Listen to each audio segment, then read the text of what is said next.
Dian menatap Bima dengan takjub. Pertemuan macam apa ini? Tidak bertemu selama lebih dari setahun dan sekarang harus berpapasan dalam keadaan seperti ini. Benar-benar seperti skenario yang sengaja dibuat. Tentu saja, Bima belum menyadari kehadiran mantan istrinya. Ia sedang berada di tengah lingkaran teman-temannya, berpenampilan necis, sedikit angkuh, dengan ekspresi kepuasan yang jelas terpancar di wajahnya. Dulu Dian tidak pernah menyadari betapa konyol dan tidak menyenangkannya penampilan Bima. Dulu ia mengira Bima adalah pria yang sangat cerdas dan percaya diri. Rasa hormat pada diri sendiri adalah kualitas yang baik, memang. Sayangnya, satu-satunya orang yang dihormati Bima tampaknya hanyalah dirinya sendiri. Aditya, yang menyadari arah pandangan Dian, menatapnya dengan bertanya. Sepertinya itu. Ya, itu dia. Dian mengangguk dengan senyum tipis. Apa kita perlu pergi dari sini? Untuk apa? Dian benar-benar heran. Aku suka di sini, semuanya baik-baik saja. Baiklah, terserah kamu.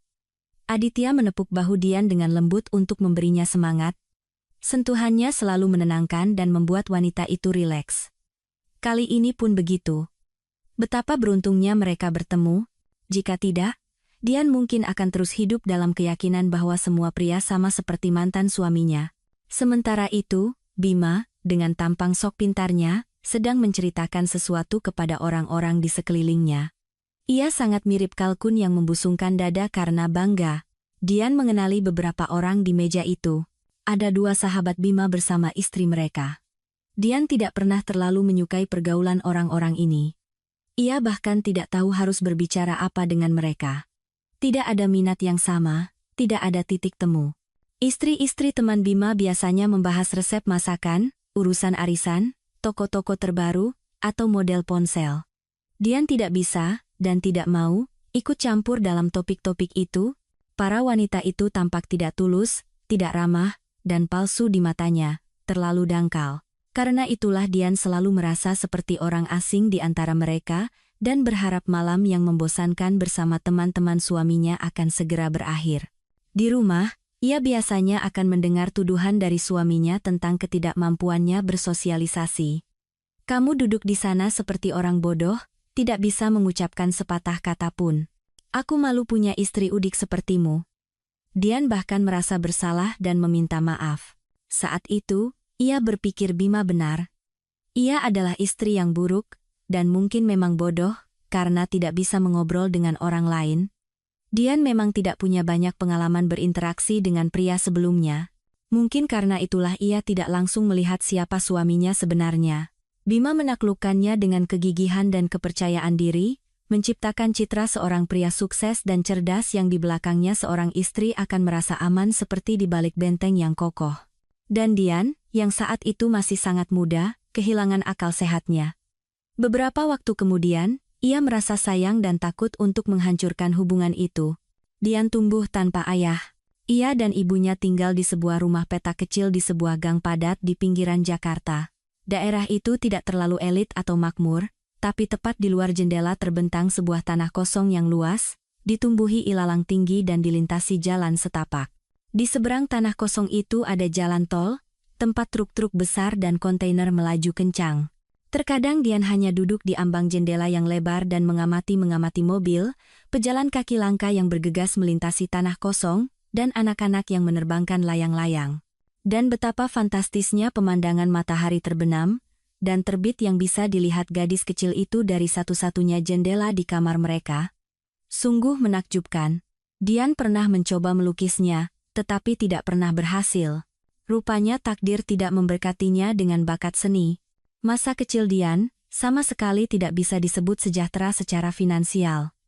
Ibunya bekerja sebagai guru SD di sekolah setempat. Ia mendedikasikan seluruh hidupnya untuk pekerjaan, tetapi gaji guru saat itu sangat kecil, dan sering kali tertunda. Ibunya sering harus meminjam uang dari tetangga sampai gajian tiba. Pernah suatu kali, selama beberapa hari berturut-turut, keluarga kecil itu hanya makan mie instan dan nasi, tetapi bahkan dalam situasi seperti itu, ibunya selalu menemukan cara untuk membuat sesuatu yang menarik. Kadang ia membuat martabak mie dari sebungkus mie dan beberapa butir telur, kadang ia membuat perkedel lezat dari sisa kentang dan tepung. Dian tahu bahwa mereka kekurangan uang, jadi ia tidak pernah menuntut hadiah mahal. Namun sesekali, ibunya akan mengajaknya ke pasar minggu yang berada di ujung kota, dan mereka akan memilih baju baru. Itu adalah barang-barang murah tapi sangat bagus. Ibu Dian memiliki selera yang luar biasa. Ia selalu membelikan sesuatu yang sangat cocok untuk putrinya. Selain itu, Dian punya banyak teman di lingkungannya. Dengan betapa tidak sabarnya ia menunggu liburan sekolah, terutama libur Lebaran. Ada permainan dari pagi hingga malam di tanah kosong, saling berkunjung ke rumah teman, dan petualangan yang tak ada habisnya. Terkadang Dian dan anak-anak lain dari lingkungannya pergi ke bioskop atau ke taman hiburan setempat, meskipun tidak sesering yang mereka inginkan. Semua anak berasal dari keluarga yang kurang lebih sama seperti Dian. Uang bukanlah sesuatu yang berlimpah bagi siapapun saat itu. Tetapi itu tidak menghalangi mereka untuk menikmati masa kecil. Ibunya bahkan berhasil, dengan gajinya yang pas-pasan, untuk merayakan ulang tahun putrinya. Ia akan menyiapkan meja, membuat kue sendiri, memasak nasi kuning dengan ayam goreng andalannya, dan memotong buah-buahan. Betapa menyenangkannya saat itu, Dian sering mengenang masa kecilnya, dengan kehangatan dan nostalgia. Waktu yang cerah, bahagia, dan tanpa beban. Dian bahkan tidak ingat pernah merasa sedih karena tidak memiliki ayah dalam hidupnya. Pertama, ia tidak sendirian. Sahabatnya, Siti, juga dibesarkan oleh ibunya seorang diri, dan tetangganya, Peto, juga tumbuh tanpa ayah. Dan masih banyak lagi yang lain. Kedua, ibunya bercerita bahwa ayahnya seorang pemabuk, itulah sebabnya mereka bercerai ketika Dian bahkan belum genap 3 tahun. Dan gadis kecil itu tahu, seperti apa orang pemabuk itu. Contoh tetangga di lantai atas, Pak Udin, selalu ada di depan mata. Pak Udin akan mabuk dan membuat keributan yang memalukan di keluarganya, teriakan, makian, suara perabotan jatuh, dan tangisan anak-anak kecil yang harus hidup dalam semua itu. Tidak, terima kasih, Dian tidak butuh kebahagiaan seperti itu. Setelah perceraian, ayahnya pada awalnya masih muncul sesekali, mengajak putrinya jalan-jalan, bahkan membayar uang nafkah yang sangat kecil. Tetapi kemudian ia memiliki keluarga baru, dan sang ayah, melupakan putri sulungnya, pindah permanen ke sebuah desa terpencil. Sejak saat itu, tidak ada kabar berita darinya. Tentu saja, pembayaran nafkah berhenti. Anak-anak barunya juga butuh uang. Ibunya tidak pernah menyesalinya, bahkan di saat-saat tersulit sekalipun. Biarlah kita hidup sederhana, yang penting tenang, katanya. Dan ketenangan itu mahal harganya, percayalah. Dan putrinya percaya sepenuhnya pada ibunya. Terlebih lagi, Dian tidak merasa hidup dalam kemiskinan. Ia puas dengan segalanya. Ya, Dian tidak punya ayah. Tapi ia mendapatkan ibu yang paling luar biasa baik hati, peka, dan penuh pengertian. Ibunya tidak pernah memarahi putrinya karena kesalahan, sebaliknya, wanita itu akan mendudukkan gadis kecil itu di hadapannya dan berbicara panjang lebar dengannya. Percakapan itu selalu membuat hati Dian terasa lebih ringan dan pikirannya menjadi jernih. Gadis itu belajar banyak dari percakapan-percakapan itu, dan di waktu berikutnya ia akan berusaha bersikap lebih baik. Dian sangat menghargai perlakuan ibunya. Ia melihat dengan jelas bagaimana orang dewasa lain di lingkungannya mendidik anak-anak mereka. Ibu Siti terkadang berteriak begitu keras hingga kaca jendela bergetar, dan Peto bahkan terkadang dipukul, dan ia, merasakan hukuman yang akan datang, terkadang bahkan tidak mau pulang. Tidak, hubungan Dian dengan ibunya sangat berbeda. Ibunya mendukung putrinya dalam segala hal, dan tidak pernah menyalahkannya, misalnya, untuk nilai-nilainya. Dian adalah siswa rata-rata di sekolah, ia mendapat nilai bagus berkat ketekunan dan kedisiplinan bawaannya. Ia bahkan tidak bermimpi mendapatkan peringkat pertama. Pelajaran sekolah tidak mudah baginya. Tetapi ibunya tidak terlalu ambisius untuk menekan putrinya dan menuntutnya mendapat medali emas seperti orang tua guru lainnya. Tidak. Dian tumbuh dan berkembang dalam lingkungan yang nyaman secara psikologis baginya. Tetapi saat kelas 5 SD, terungkap bahwa Dian, gadis pendiam yang biasa-biasa saja, juga memiliki bakatnya sendiri. Ia menunjukkan kecenderungan pada bahasa asing. Di kelas 5, pelajaran bahasa Inggris dimulai, dan segera menjadi jelas bahwa Dian menyerap materi dengan mudah, kata-kata mudah dihafal, dan ia membangun struktur kalimat yang rumit tanpa kesalahan. Gadis itu seolah-olah secara intuitif merasakan bahasa dan dengan mudah memahami dasarnya. Ia bahkan, karena penasaran, mulai belajar bahasa Prancis sendiri dari buku panduan, dan ia berhasil. Ibunya bangga dengan keberhasilan putrinya dan mendukungnya. Uang memang tidak cukup, tetapi sang ibu tetap menemukan cara untuk membiayai kursus bahasa asing di sebuah lembaga bimbingan belajar. Dian benar-benar jatuh cinta pada tempat itu. Ia menyukai segalanya di lembaga pendidikan yang luar biasa itu, suasananya, keramahan para pengajar, dan siswa-siswa lain yang sama bersemangatnya seperti dirinya. Dian membuat kemajuan pesat. Di kelas 3 SMP, ia sudah tahu pasti kemana ia akan melanjutkan setelah SMA, Fakultas Ilmu Pengetahuan Budaya di Universitas Negeri setempat. Gadis itu tidak melihat jalan lain untuk dirinya sendiri. Ibunya mendukung keputusannya dalam hal ini juga. Kasihanilah ibumu sedikit, keluh Bu Ani, tetangga sekaligus Ibu Siti. Seumur hidupnya ia membesarkanmu. Masuk saja ke SMK, belajar jadi penjahit atau koki.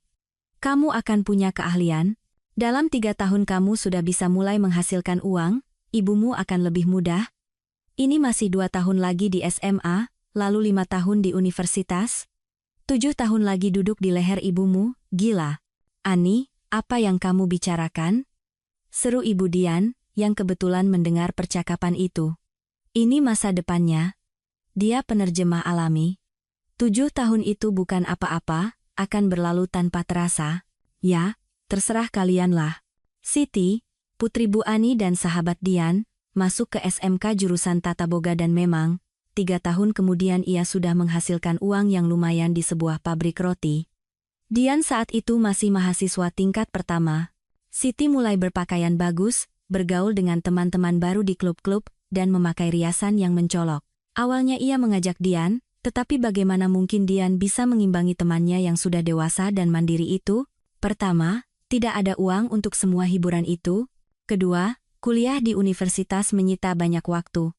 Dan begitulah, jalan hidup kedua sahabat masa kecil itu berpisah. Tetapi Dian tidak berkecil hati. Ia memiliki kehidupannya sendiri yang cerah dan penuh warna di universitas. Ia menyukai segalanya. Gadis itu sangat bahagia ketika mengetahui bahwa ia diterima di jalur beasiswa.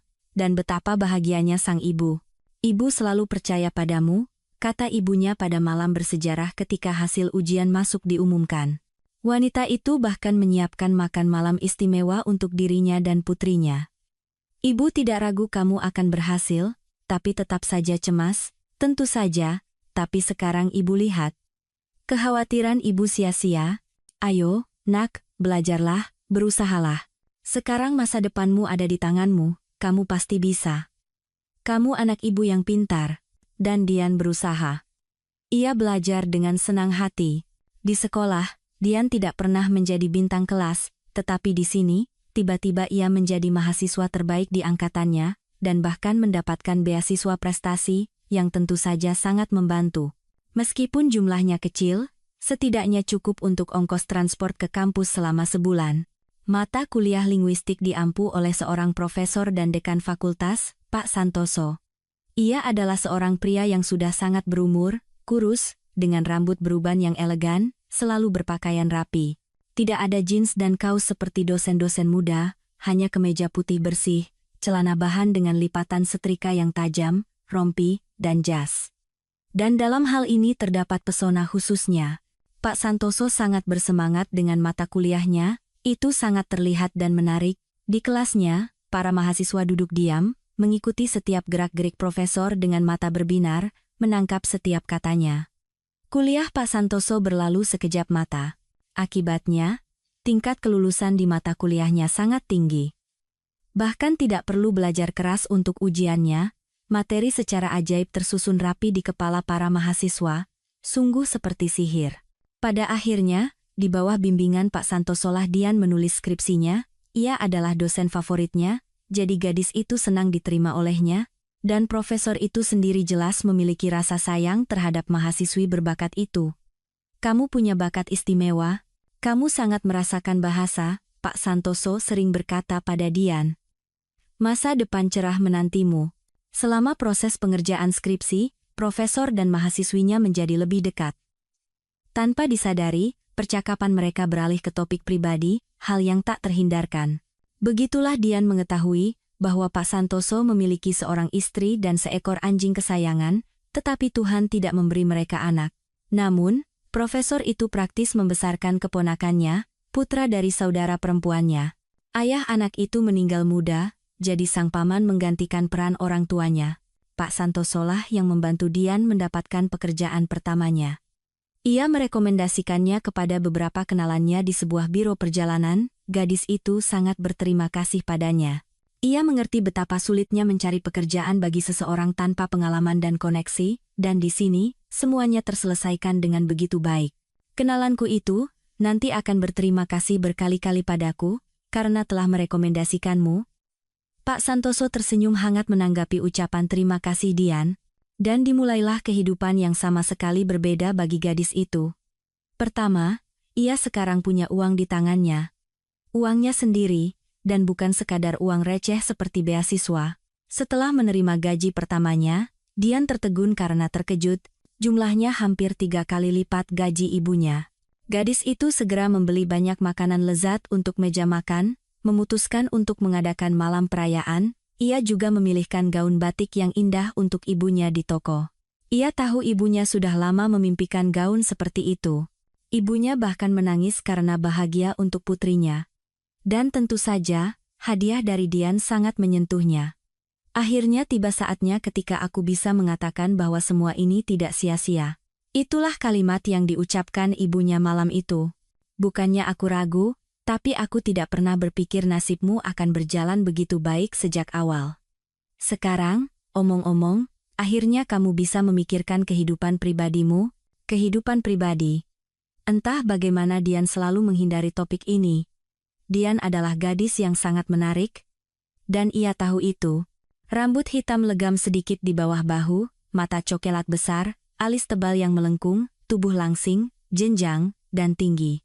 Dian sering menangkap tatapan tertarik dari para pria, tetapi ia sadar bahwa belum saatnya baginya untuk menjalin hubungan dengan siapapun. Ia harus menyelesaikan kuliah dan mandiri terlebih dahulu. Dan selama bertahun-tahun itu, ia tidak pernah jatuh cinta pada siapapun hingga melupakan rencana hidupnya dan sepenuhnya tenggelam dalam perasaan. Dian hanya ingin mapan terlebih dahulu, mendapatkan profesi, menjadi mandiri dan independen, baru kemudian yang lainnya. Di depan mata Dian ada contoh temannya, Siti. Ia menikah segera setelah lulus SMK, hamil oleh pacar barunya, dan terpaksa menikah. Pria itu, sama seperti Siti, tidak punya apa-apa. Ia seorang pemuda desa. Tentu saja, pasangan itu tinggal di rumah Ibu Siti. Pertengkaran dan gesekan menjadi lebih sering, kedamaian, dan ruang menjadi lebih sedikit. Kemudian Siti melahirkan 3 anak perempuan, satu demi satu. Kelahiran setiap cucu perempuan disambut oleh Bu Ani, Ibu Siti, bukan dengan sukacita, melainkan dengan kekesalan. Kenapa beranak seperti kelinci? Keluhnya kepada tetangga, tentang pasangan muda yang tidak bertanggung jawab itu. Di rumah petak ini sekarang kita tinggal berenam, sudah seperti tumpukan manusia. Siti bukannya bekerja, malah melahirkan setiap tahun. Dan suaminya itu, si pemalas, tidak lebih baik, masih saja mencari jati diri, dan belum menemukannya. Tidak. Dian menginginkan sesuatu yang sama sekali berbeda untuk dirinya sendiri. Ia membayangkan masa depan yang lain, suami yang cerdas dan baik hati yang mencintai dan merawat istrinya, 2 anak, laki-laki dan perempuan, apartemen pribadi yang luas, dengan renovasi yang baik. Dian tahu bahwa sekarang hal itu akan terjadi, pendidikan yang baik, pekerjaan bergengsi, gaji yang besar. Gadis itu sudah membuka rekening di bank, dan setiap bulan mentransfer uang ke sana, menabung untuk impiannya tempat tinggal sendiri. Dian, yang seumur hidupnya belum pernah melihat laut, hanya dalam beberapa tahun berhasil mengunjungi Bali, Singapura, dan bahkan Spanyol. Ia bekerja di biro perjalanan, jadi tidak sulit baginya untuk mendapatkan paket liburan last minute dengan harga murah. Gadis itu juga membawa ibunya berlibur bersamanya. Sungguh suatu kebahagiaan menyadari bahwa kau mewujudkan impian terpendam orang yang kau cintai. Ibu Dian, yang sudah mencapai usia senja, melihat laut untuk pertama kalinya. Kemudian kenangan-kenangan itu menghangatkan jiwa Dian. Ia senang karena berhasil membuat ibunya bahagia, berhasil menunjukkan padanya sepotong dunia. Namun, untuk kehidupan pribadi Dian, entah bagaimana semuanya tidak berjalan mulus, ia tidak tahu cara berinteraksi dengan pria, ia tidak punya pengalaman seperti itu. Di sekolah, Dian tidak terlalu tertarik pada anak laki-laki, ia masih terlalu kecil.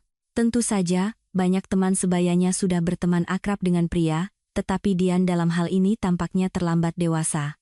Di universitas, kebetulan di angkatannya hampir tidak ada laki-laki fakultas perempuan, dan kalaupun ada, Dian saat itu fokus pada belajar, pada karier.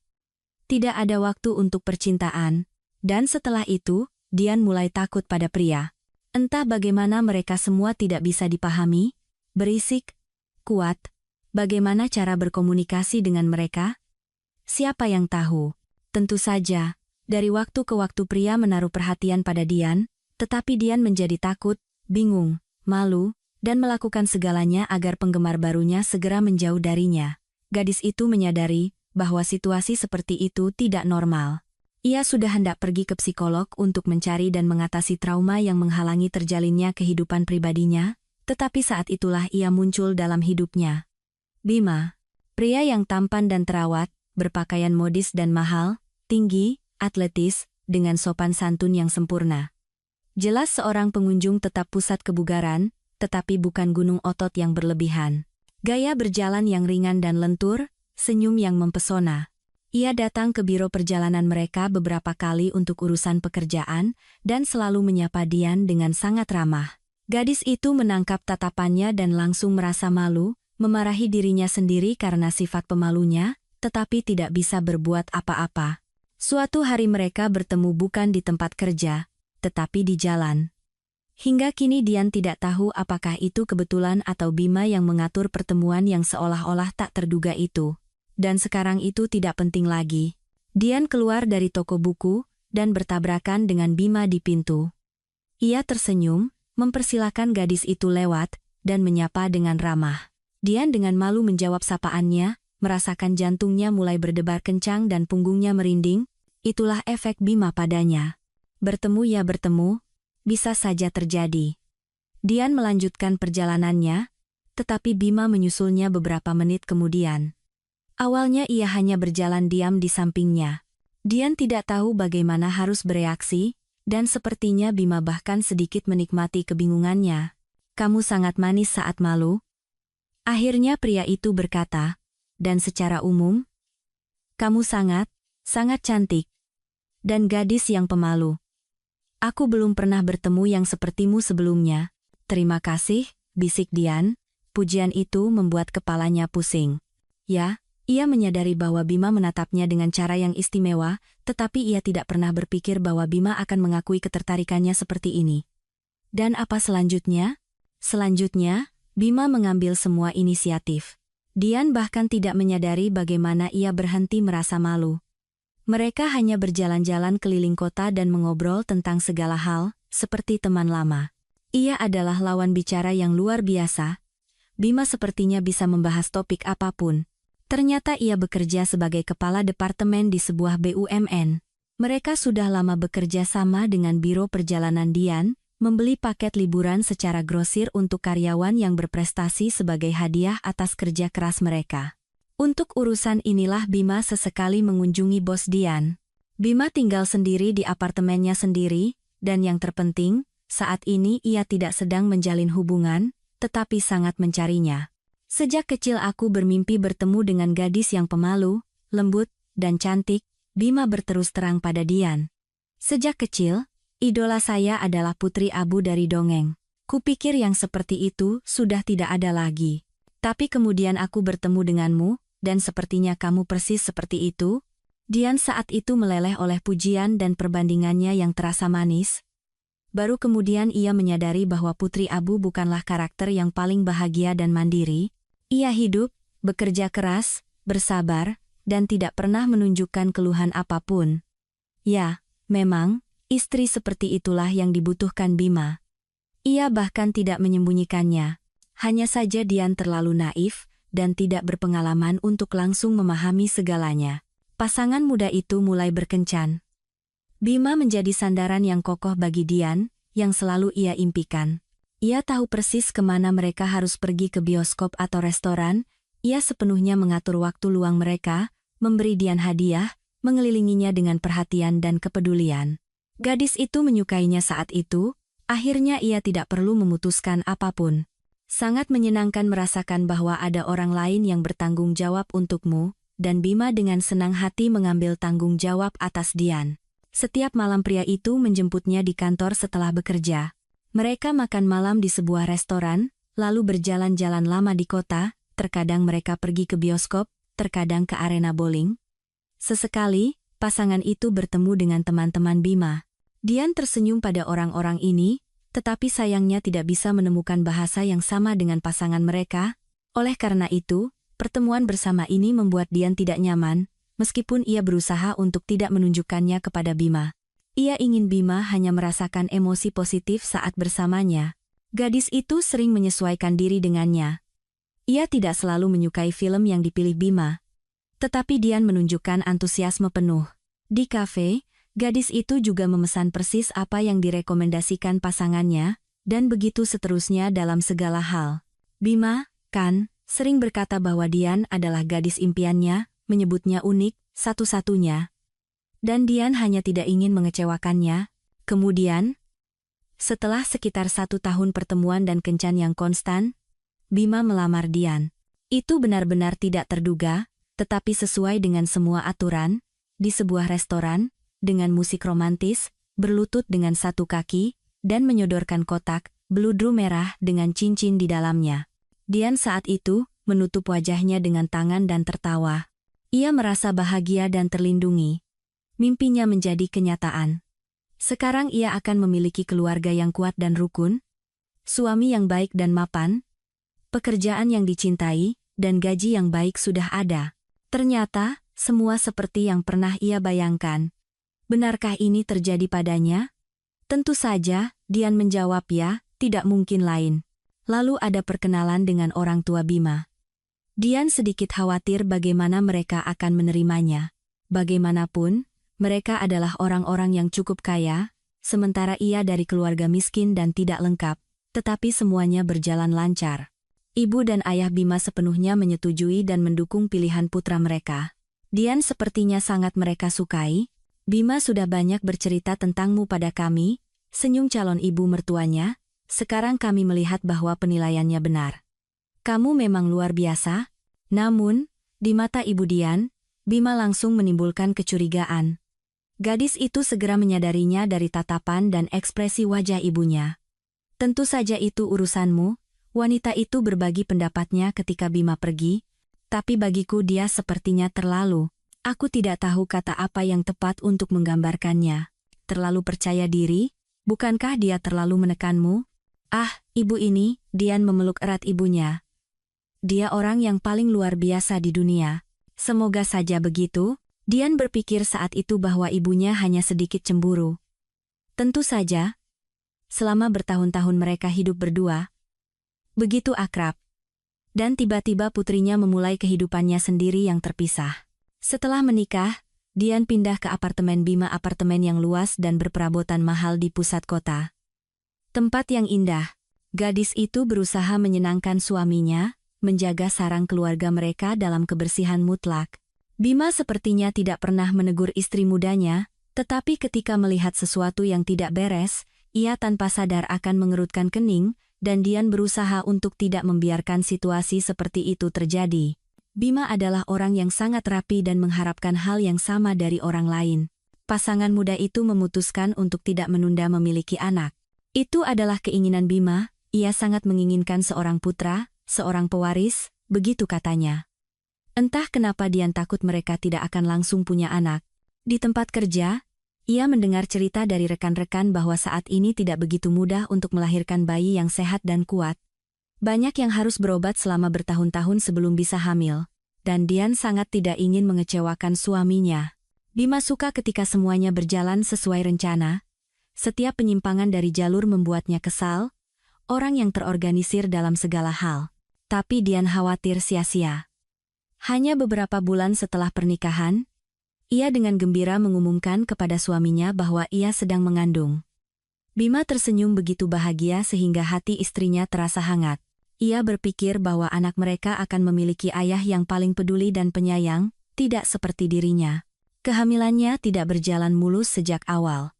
Dian menderita morning sickness yang parah, terkadang ia bahkan tidak bisa bangun dari tempat tidur untuk pergi bekerja. Yang mengejutkan, Dian memperhatikan bahwa hal ini membuat Bima kesal. Tentu saja, ia sangat berusaha merawat istrinya, berlari di malam hari untuk membeli obat mual, mengantar istrinya ke semua pemeriksaan USG, bahkan terkadang memasak. Tetapi pria itu terlalu sering menyebut-nyebut wanita desa yang kuat, yang melahirkan di sawah, dan tidak apa-apa, dan yang lebih buruk, mencontohkan istri teman-temannya, yang bahkan tidak merasakan kehamilan mereka kepada Dian. Itu menyakitkan, tetapi Dian diam. Ia tidak ingin bertengkar dengan suaminya. Pada salah satu pemeriksaan rutin, penyebab kondisi Dian yang buruk terungkap. Ternyata ia tidak mengandung satu, tetapi 2 bayi sekaligus di dalam rahimnya, kembar. Itulah sebabnya ia merasa lemah, mual, dan kenikmatan lainnya. Mendengar berita ini, Dian hampir jatuh dari ranjang tempat ia berbaring sementara dokter USG menggerakkan alat di atas perutnya yang masih rata. Awalnya terkejut, kemudian gelombang kebahagiaan yang hangat membanjiri hati calon ibu itu. Bima, yang hadir saat itu, tampak agak bingung. Apakah setidaknya ada satu anak laki-laki di sana? Tanyanya. Wah, Pak, masih terlalu dini untuk membicarakan hal itu. Dan apa bedanya? Yang penting anak-anak sehat dan berkembang dengan baik. Bima secara fanatik memimpikan seorang putra, seorang pewaris. Ia sering berbicara tentang bagaimana ia akan membawanya memancing, bagaimana ia akan mengajarinya berenang, bersepeda, berencana mendaftarkannya ke kelas gulat, karena karakter laki-laki hanya ditempa dalam olahraga. Dian bahkan takut pada USG berikutnya mereka akan diberitahu bahwa keduanya perempuan. Bima pasti akan kecewa dan mungkin akan menyalahkannya, Dian. Ya, belakangan ini Bima mulai sering mengeluh tentang istrinya. Cara masaknya tidak benar, cara membersihkan rumah tidak terlalu teliti. Tapi itu saat suasana hatinya sedang buruk. Selebihnya, ia tetap merawat Dian, tetap memberinya pujian. Dan Dian berusaha untuk tidak membuatnya kesal lagi, dan berharap setidaknya salah satu dari bayi mereka adalah laki-laki. Baginya sendiri, itu tidak masalah. Ia sudah mencintai kedua anaknya, dengan cinta tanpa syarat. Segera terungkap bahwa Dian mengandung apa yang disebut kembar sepasang, laki-laki dan perempuan, sungguh anugerah dari takdir. Bima senang, pewarisnya ada, Dian juga merasa lega. Perutnya tumbuh pesat. Dian sudah sangat kesulitan, bukan hanya untuk berjalan, tetapi untuk bergerak sama sekali. Dan Bima, seolah sengaja, menghilang berhari-hari di tempat kerja, dan juga terus-menerus melakukan perjalanan dinas. Setiap hari ia menelepon istrinya, menanyakan kabarnya, mengeluh bahwa ia tidak bisa berada di sisinya, dan segera meyakinkannya bahwa ia berusaha demi dia dan anak-anak. Aku ingin keluarga kita tidak kekurangan apapun, katanya. Aku ingin anak-anakku memiliki yang terbaik. Dian, seperti biasa, setuju dengan suaminya, mengakui kebenaran argumennya, tetapi ia tetap ingin Bima ada di sisinya. Dian sangat membutuhkan bantuan. Untungnya, ibunya tidak meninggalkan putrinya dalam situasi sulit. Ia yang berbelanja untuknya, menemaninya ke rumah sakit. Kemudian bayi-bayi itu lahir, sedikit lebih awal dari waktunya, seperti yang sering terjadi pada anak kembar.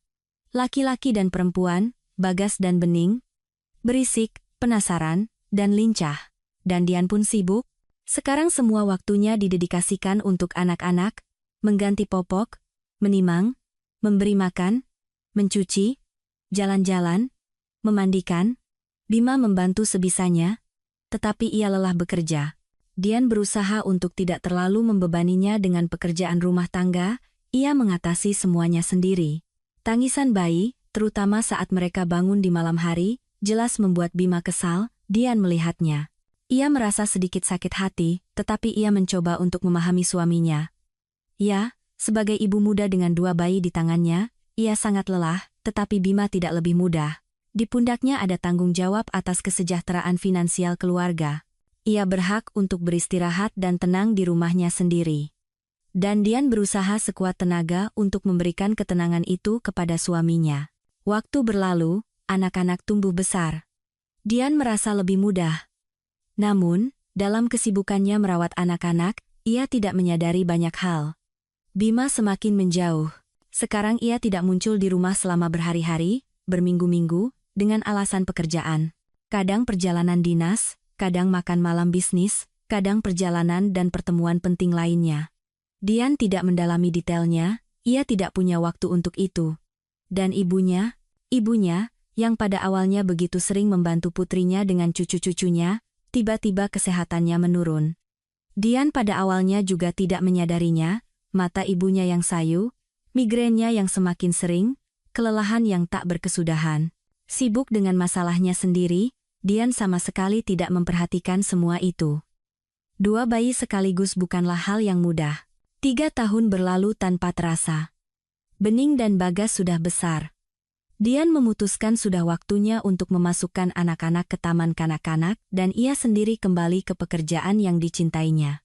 Ya, masa cuti melahirkan itu istimewa. Sangat menyenangkan mendedikasikan seluruh waktumu untuk anak-anak, keluarga, rumah, apartemen berkilau bersih, setiap hari hidangan lezat menanti anggota keluarga.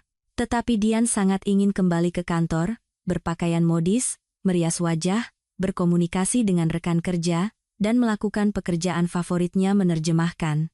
Dan uangnya sendiri jelas tidak akan berlebihan. Tidak, Bima sepenuhnya menafkahi keluarga. Ia dengan murah hati mentransfer dana ke rekening Dian untuk makanan dan mainan anak-anak dan tidak pernah meminta laporan. Tetapi Dian ingin menghasilkan uang sendiri lagi, merasakan kemandirian lagi.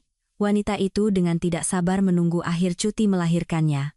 Dian berharap ketika ia kembali bekerja, Bima akan menatapnya dengan cara yang berbeda lagi, minat di matanya akan muncul kembali. Dan akhirnya, hal itu terjadi. Anak-anak ditempatkan di TK, Dian kembali ke kantor. Awalnya, wanita itu menikmati kehidupan barunya. Pekerjaan membuatnya senang dan terinspirasi, komunikasi memberinya semangat, tetapi periode indah ini berlangsung sangat singkat. Anak-anak mulai sakit di TK, satu demi satu. Kadang Bening mulai batuk, kadang Bagas tiba-tiba demam. Dian ditelepon dari TK saat bekerja dan diminta untuk menjemput si kembar. Wanita itu meminta izin dari atasannya, bergegas pergi menjemput putra dan putrinya. Ini diikuti oleh setidaknya 2 minggu cuti sakit, di mana ibu muda itu digantikan oleh seseorang. Dian merasa tidak enak terhadap rekan-rekan dan atasannya, tetapi apa boleh buat? Bima tidak bisa meninggalkan pekerjaannya. Ia adalah pencari nafkah utama keluarga dan ibunya. Entah kenapa belakangan ini ia terlalu lemah dan lelah. Dian tahu ibunya sering pergi ke dokter, menjaga kesehatannya sendiri. Menyerahkan 2 anak kecil yang terus-menerus sakit kepadanya, hati nurani Dian tidak mengizinkannya, meskipun ia tahu neneknya sangat menyayangi cucu-cucunya. Mertua juga bukan pilihan. Mereka menjalani kehidupan mereka sendiri yang menarik dan sibuk, hampir tidak pernah mengingat si kembar, hanya mengucapkan selamat ulang tahun. Yah, mereka punya hak penuh, tampaknya seiring berjalannya waktu, anak-anak akan beradaptasi, berhenti tertular flu, dan semuanya akan kembali normal. Tapi tidak. Penyakit yang tak ada habisnya tidak meninggalkan si kembar. Dokter anak hanya bisa mengangkat bahu. Ya, ada istilah anak yang tidak cocok di sekolah. Tidak semua orang cocok dengan lembaga prasekolah. Dan anak-anak ibu, mereka juga lahir prematur. Sistem kekebalan tubuh mereka tampaknya belum matang. Lalu apa yang harus saya lakukan? Tanya ibu yang putus asa itu. Ia lagi-lagi harus digantikan di tempat kerja oleh seorang rekan muda untuk waktu yang lama, dan suara gadis itu di telepon hari ini terdengar sangat lelah. Tentu saja, tidak mudah menangani 2 bagian pekerjaan sekaligus. Dian merasa bersalah, baik kepada rekan-rekan maupun kepada anak-anaknya. Yah, apa yang bisa dilakukan? Dokter mengangkat bahu. Satu-satunya jalan keluar adalah mengeluarkan anak-anak dari TK. Sering sakit bukanlah taktik terbaik, mereka sudah mulai mengalami komplikasi. Dalam rapat keluarga, Dian membahas situasi yang ada dengan suaminya. Dokter bilang anak-anak sebaiknya tidak masuk TK, kata wanita itu, dengan suara sedih sambil menatap suaminya. Aneh.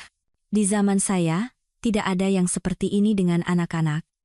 Ini semua hasil dari perlindungan berlebihan di bulan-bulan dan tahun-tahun pertama kehidupan. Kamu membungkus mereka seperti lontong, tidak membiarkan anak-anak menjadi kuat. Mereka lahir prematur dan lemah, Dian mengingatkan. Tidak bisa dengan cara lain saat itu. Kamu ini memang ibu yang terlalu protektif, desah Bima. Lalu bagaimana kita akan keluar dari situasi ini? Saya berpikir untuk mencari pengasuh, Dian berbagi pemikirannya.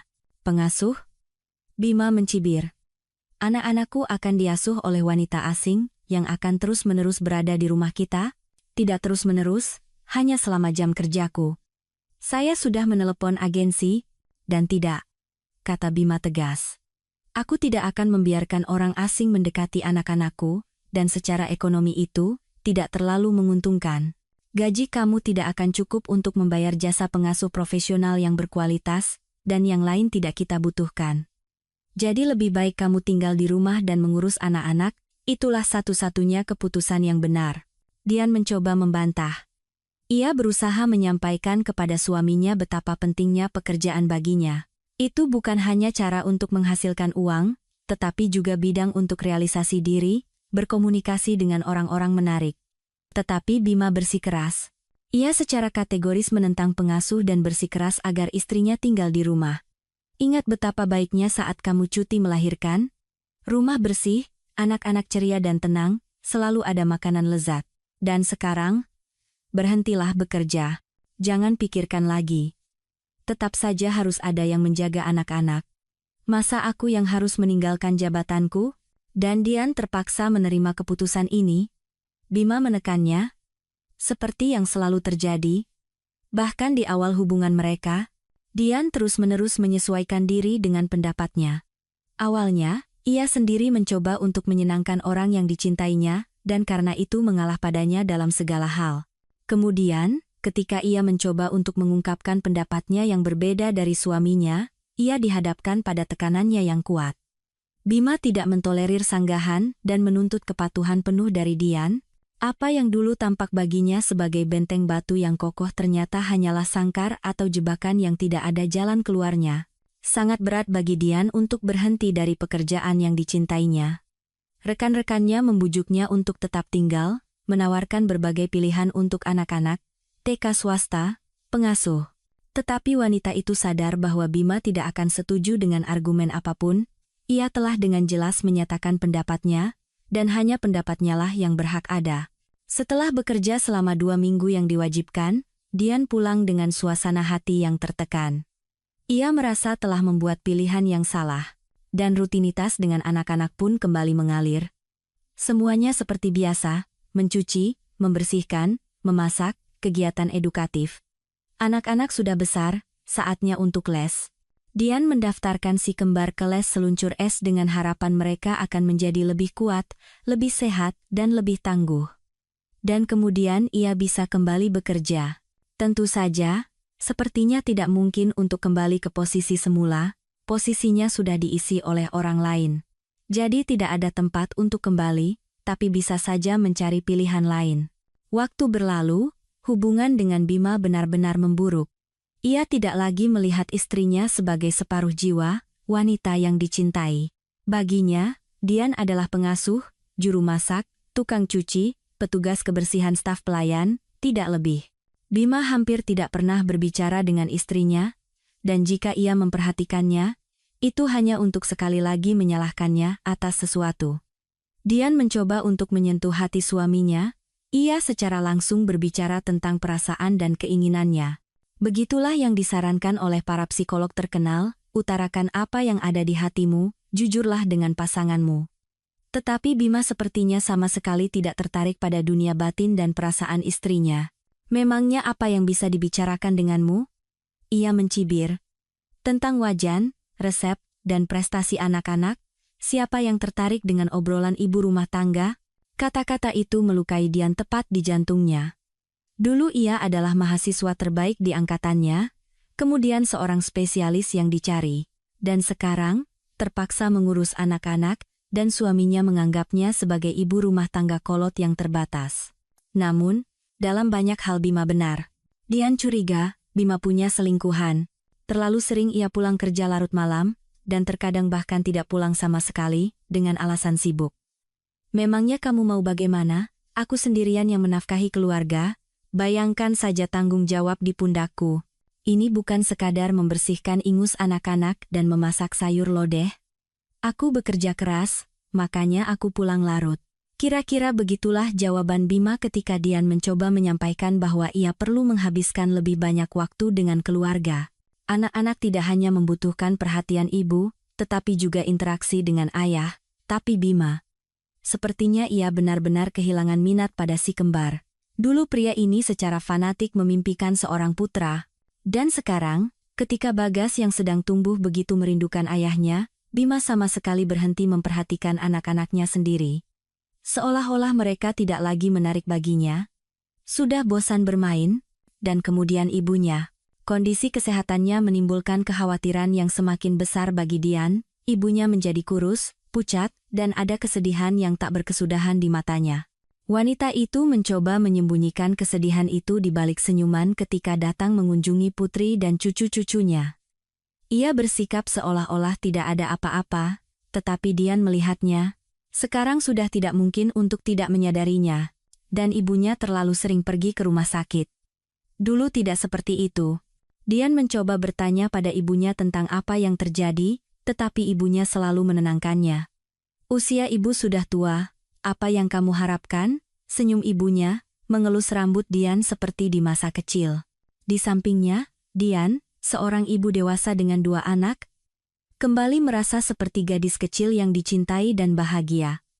Tekanan darah dan penyakit tua lainnya? Jangan dipikirkan.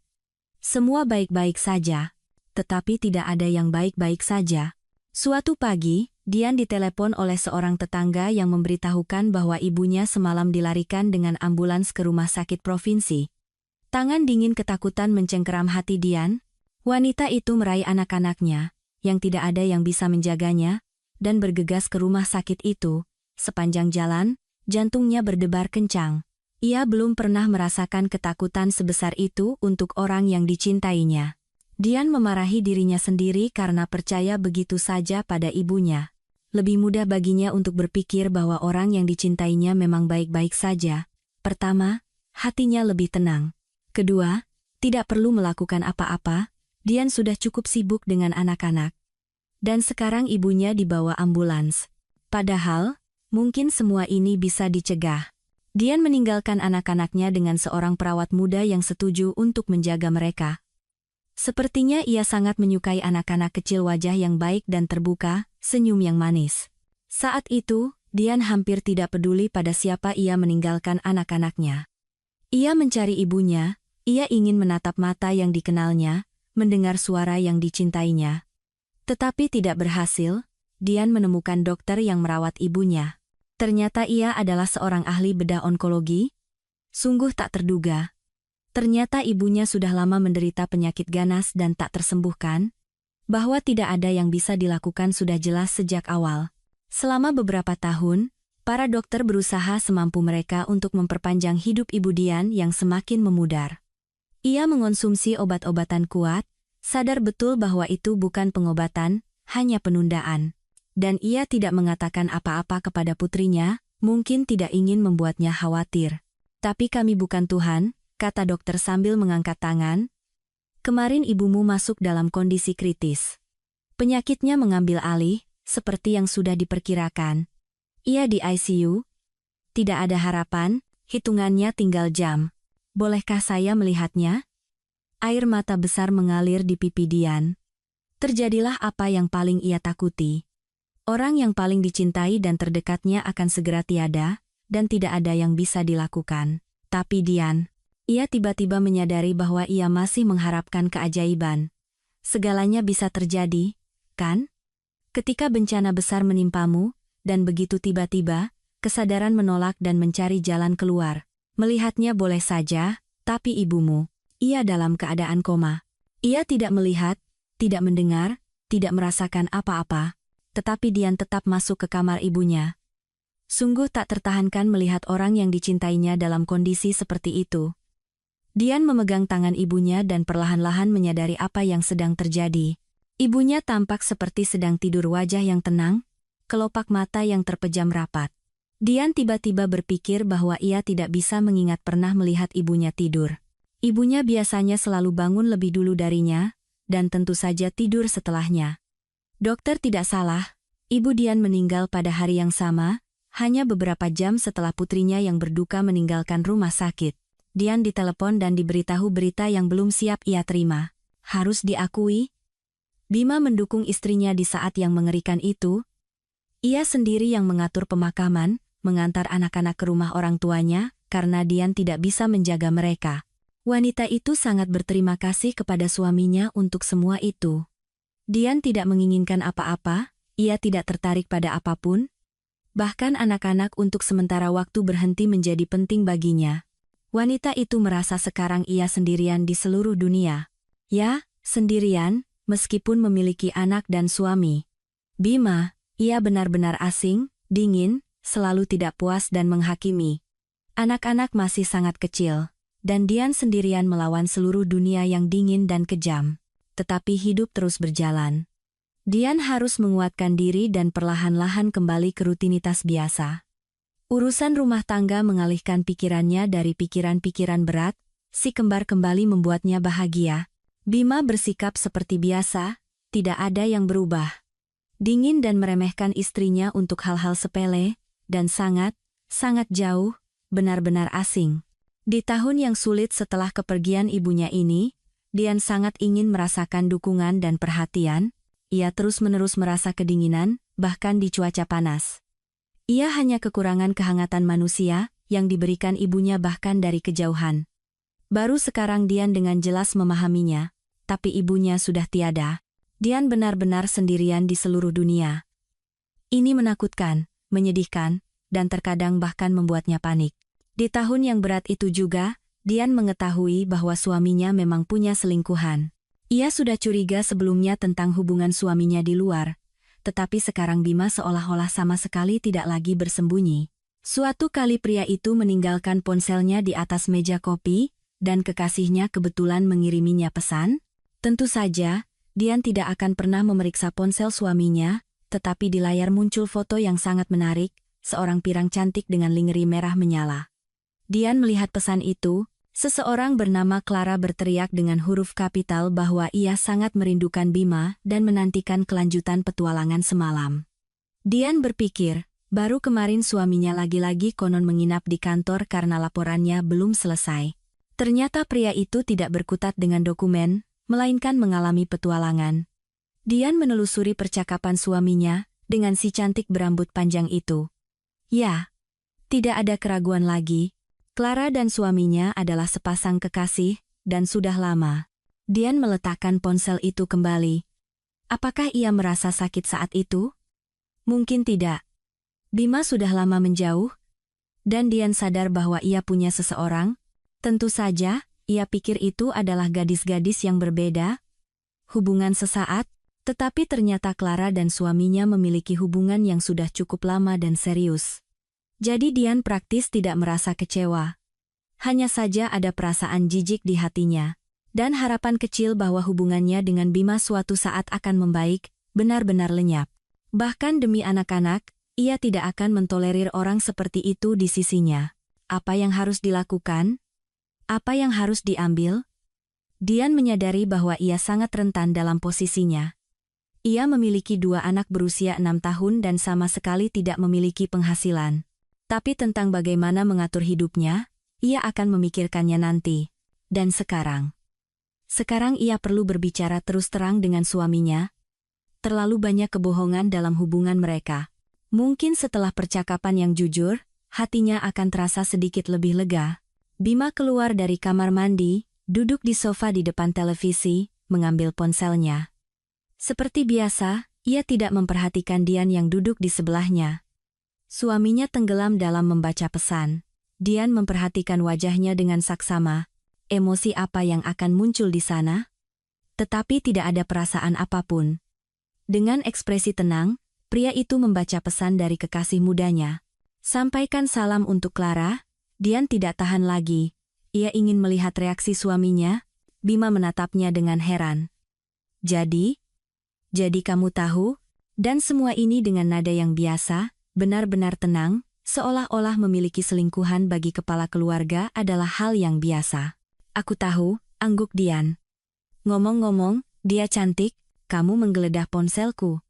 Bima berhasil bersikap seolah-olah Dian yang bersalah. Aku selalu tahu otakmu cuma sebesar hamster, tapi setidaknya aku pikir kamu jujur. Dian menarik napas dalam-dalam. Bima, setelah semua yang ia lakukan, masih berani menuduhnya tidak jujur? Sungguh sombong orang ini. Ya, aku punya pacar, suaminya tidak menyangkal. Dan dia memang cantik. Dia merawat dirinya sendiri, tidak sepertimu. Dia mencoba untuk membuatku senang dan terkejut, sedangkan kamu, di kepalamu hanya ada panci dan penyakit anak-anak. Aku tidak bisa begini. Bima tidak mencoba menyangkal. Ia dengan jujur dan tulus mengatakan kepada Dian bahwa ia adalah orang yang tidak menarik dan terbatas, yang berada di dekatnya terasa menyesakan. Itu adalah keputusan kita bersama bahwa aku menjadi ibu rumah tangga, mengurus anak-anak. Dian hampir menangis. Tapi kamu berubah menjadi ibu rumah tangga kolot biasa. Kamu jadi gemuk, jadi bodoh. Tidak mungkin berada di dekatmu. Dian menatap Bima dan menyadari bahwa baginya semua yang terjadi adalah hal yang biasa. Ia punya pacar cantik untuk hubungan romantis, untuk bersenang-senang, dan di rumah menanti seorang istri meskipun gemuk dan bodoh, tetapi memastikan kenyamanan dan patuh. Indah sekali, bukan? Hanya saja Dian tiba-tiba menyadari bahwa peran seperti itu sama sekali tidak cocok untuknya. Aku tidak bisa tinggal bersamamu, kata wanita itu. Kata-kata itu meluncur dari bibirnya sebelum ia sempat memikirkannya. Tetapi segera Dian menyadari bahwa itu adalah kebenaran. Dan? Bima bertanya. Sepertinya ia benar-benar tertarik untuk mengetahui pendapatnya untuk pertama kalinya dalam bertahun-tahun, dan aku akan pergi darimu. Dengan anak-anak, tentu saja, kita akan bercerai, kata Dian dengan tenang. Keputusan itu dengan cepat terbentuk di kepalanya. Biasanya ia tidak seberani ini, tetapi entah dari mana keberanian itu datang. Dian mengerti bahwa ia tidak bisa tinggal bersama Bima. Tidak bisa. Dan itu saja. Kalau tidak, ia akan segera kehilangan dirinya sendiri. Dan itu tidak boleh terjadi. Bima tertawa menanggapi ucapannya. Terlihat bahwa ia benar-benar merasa geli. Apa yang kamu bicarakan, dasar bodoh? Kata Bima setelah berhasil mengatasi tawa yang tidak menyenangkan itu. Kamu mau pergi kemana? Ke rumah ibuku, jawab wanita itu dengan percaya diri. Jangan khawatir, kami punya tempat tinggal. Kamu sadar tidak dengan apa yang kamu bicarakan?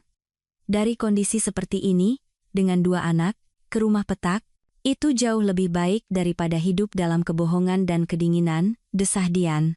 Saat ini ia sedang memikirkan semua masalah yang akan dihadapinya. Tanpa uang, sempit, adaptasi si kembar dengan kondisi baru, dan banyak hal lainnya. Tetapi pada saat yang sama, wanita itu mengerti bahwa keputusan yang ia ambil adalah satu-satunya yang benar. Ia tidak boleh tinggal di samping Bima. Apa kamu benar-benar akan pergi dariku? Dengan anak-anak? Bima terang-terangan terhibur. Penghinaannya dan ketidakpercayaannya pada kekuatan istrinya semua itu melukai Dian. Membuatnya ragu. Kamu, yang tidak menghasilkan sepeser pun selama 6 tahun terakhir. Kamu, yang mengira uang muncul di kartu ATM dengan lambaian tongkat sihir. Kamu, yang tidak tahu apa-apa tentang hal-hal seperti tagihan listrik dan air. Kapan terakhir kali kamu membayar tagihan apartemen, atau memanggil tukang ledeng, misalnya? Atau petugas gas? Kamu, yang hanya tahu dapur dan anak-anak? Setiap kata Bima bagaikan cambukan bagi Dian. Ya, suaminya sengaja mencoba melukainya, tetapi dalam banyak hal ia benar, itulah yang paling menakutkan. Dian memang sudah lama tidak bekerja, dan ia tidak pernah mengurus tagihan apapun. Semuanya dibayar oleh Bima. Ia juga yang menyelesaikan masalah terkait perbaikan, tagihan utilitas, kredit, dan cicilan. Dian, entah bagaimana ia benar-benar terlepas dari kehidupan. Kesalahannya adalah wanita itu terlalu fokus pada anak-anak, melupakan dirinya sendiri. Usahanya itu membuahkan hasil, si kembar berhenti tertular infeksi, keduanya bisa menulis dan berhitung dengan baik untuk usia mereka, Keduanya memiliki prestasi di bidang olahraga, tetapi sekarang Dian tidak bisa memberi mereka yang utama, perlindungan, kehidupan dalam keluarga yang lengkap dan harmonis, perhatian dan kasih sayang ayah, yang tidak bisa digantikan oleh apapun. Hal ini membuat hatinya sangat sakit. Tapi sekarang apa boleh buat? Tetap bersama Bima setelah percakapan ini akan lebih buruk bagi mereka semua. Bima sepertinya tidak mau melepaskan istrinya. Ia bahkan sedikit tegang ketika mendengar bahwa Dian akan kembali ke rumah ibunya. "Jangan bicara omong kosong," katanya, seperti biasa dengan senyum sinis di wajahnya. "Kamu mau pergi kemana? Bawa-bawa anak lagi? Kamu itu ibu rumah tangga sejati, tidak mampu melakukan apapun selain menghabiskan uangku. Satu-satunya hal yang kamu kuasai adalah mendidik anak dan memasak sayur lodeh. Jadi, urus saja urusanmu." Dian meringis kesakitan mendengar kata-kata itu. Sebagian Bima benar, meskipun tidak benar. Hanya saja ia, sebagai yang lebih berwibawa dan kuat, lagi-lagi menekannya, lagi-lagi mencoba membuatnya merasa tidak berharga, dan ia berhasil melakukannya. Dian melawan, ia mengingat prestasi-prestasinya di universitas, kemenangan dalam olimpiade dan kompetisi, nilai-nilai yang sangat baik, kata-kata Pak Santoso, bahwa ia belum pernah memiliki mahasiswi seberbakat itu, dan pendapat ibunya. Pada saat-saat yang tepat, dari lubuk ingatannya muncul kata-kata ibunya bahwa Dian adalah pribadi yang sangat kuat dan utuh. Ibunya yakin putrinya akan mencapai apapun yang diinginkannya. "Aku pergi, Bima," kata Dian dengan tegas. "Besok, begitu anak-anak bangun." "Betapa bodohnya kamu," Bima memegang kepalanya. "Kamu sama sekali tidak mengerti apa-apa. Apa yang kamu lakukan? Apakah kamu setidaknya mengerti kehidupan seperti apa yang menanti kamu dan anak-anak? Memangnya kamu peduli?" Dian melihat bahwa Bima takut ia pergi, dan ia mengerti mengapa. Ia adalah orang sukses dengan reputasi yang sempurna. Bima ingin menjadi anggota Dewan Legislatif Daerah, sudah mengambil langkah-langkah ke arah itu. Dan orang seperti itu membutuhkan cerita yang indah. Apa yang bisa lebih cocok daripada istri teladan dan 2 anak yang luar biasa? Dan tiba-tiba, perceraian, perselingkuhan, semua ini tentu saja akan merugikan Bima. Karena itulah ia khawatir sekarang. Menyenangkan merasakan sedikit kekuasaan atas orang ini. Dian bahkan tersenyum pada pikirannya, yang membuat suaminya kesal. "Kenapa kamu senang, dasar bodoh?" tanya Bima, sudah lama tidak lagi menjaga ucapannya. Dian sudah pernah disebutnya ibu rumah tangga kolot, ayam bodoh. Sekarang, wanita itu tidak mengerti mengapa ia menahan semua itu begitu lama. Mengapa ia membiarkan dirinya diperlakukan seperti itu? Seharusnya ia sudah lari dari Bima sejak lama. Bahkan jika ia tidak punya selingkuhan. "Kamu itu bukan apa-apa tanpaku," lanjut pria itu. Dia mau pergi. Ya sudah. Pergi saja. Sana. Setelah merasakan susah, kamu akan merangkak kembali. Dian menggelengkan kepalanya. Ia ingin mengatakan banyak hal kepada Bima sekarang, tetapi ia takut. Takut jika ia membuka mulut, ia akan menangis di depannya, dan Dian sama sekali tidak menginginkan itu. Ia tidak ingin menunjukkan kelemahan di depan orang ini. Ia tidak akan mendapatkan air matanya. "Aku akan melakukan segalanya agar uang nafkah anak-anak menjadi minimal," lanjut suaminya. "Kamu akan menerima uang receh. Kamu tidak terbiasa bekerja. Kalian bertiga akan kelaparan. Kamu akan merangkak kembali kepadaku dengan berlutut, meminta maaf. Ingat kata-kataku. Kamu itu bukan apa-apa. Nol besar. Ruang kosong." Dian diam. Ia menatap Bima dan tidak bisa mengerti, bagaimana ia bisa pernah mencintai orang ini, kejam, jahat, egois, menganggap dirinya raja dunia dan tidak menghargai orang lain. Bima, kan, berperilaku seperti itu, atau hampir seperti itu, dengan semua orang. Dian sering mengamatinya. Rekan-rekannya, teman-temannya semuanya bodoh dan pecundang. Hanya Bima yang orang sempurna. Keheningan istrinya dianggap Bima sebagai ketidakpastiannya. Ia terus melukiskan prospek yang semakin suram, tentang kehidupan mandiri Dian dengan anak-anak, dan pria itu sama sekali tidak menjaga ucapannya. Ia semakin bersemangat. Semakin ingin membuktikan kepada wanita itu bahwa ia bukan apa-apa tanpanya. Sepertinya Bima benar-benar percaya pada apa yang ia katakan. Dian merasa setiap kata suaminya merenggut kekuatannya. Bima menyedot energinya, membuatnya merasa tidak berharga. Sedikit lagi, dan ia akan percaya padanya. Percaya bahwa ia tidak mampu melakukan apapun tanpa suami yang berpengaruh dan sukses, memutuskan bahwa lebih baik bersabar tetapi hidup tanpa kekurangan. Diam, tiba-tiba Dian berkata, terkejut dengan betapa tenang dan tegas suaranya sendiri. Bima tertegun. Apa? Aku tidak salah dengar? Aku bilang, Dayam. Kamu sekarang. Apa kamu salah bicara, atau bagaimana? Sikap macam apa ini? Aku salah. Tapi bukan sekarang. Jauh sebelumnya. Seharusnya aku sudah lari darimu sejak lama. Kamu dengar? Aku sudah lama sadar, bagaimana kamu memperlakukanku. Bagaimana aku memperlakukanmu? Ya sebagaimana kamu pantas diperlakukan. Coba saja cari orang bodoh yang mau memperlakukanmu dengan cara lain. Sudah. Aku muak dengan pembicaraan ini. Kumpulkan barang-barangmu dan enyahlah. Dan ketika kamu merangkak kembali dengan berlutut meminta maaf, baru kita lihat bagaimana kamu akan bernyanyi. Bima berbalik dan keluar dari apartemen, membanting pintu dengan keras. Saat pergi, ia memperingatkan akan kembali keesokan harinya saat makan siang dan lebih baik, ia tidak lagi menemukan Dian di rumah.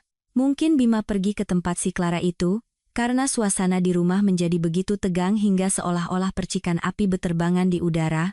Dian mengerti bahwa suaminya memberinya waktu untuk berkemas. Ia bisa dengan tenang menginap di apartemen yang selama bertahun-tahun dianggapnya sebagai rumahnya. Dan baru kemudian mengemasi barang-barang dan pergi ke rumah petak masa kecilnya di pinggir kota. Tetapi wanita itu tidak bisa lagi tinggal di tempat ini.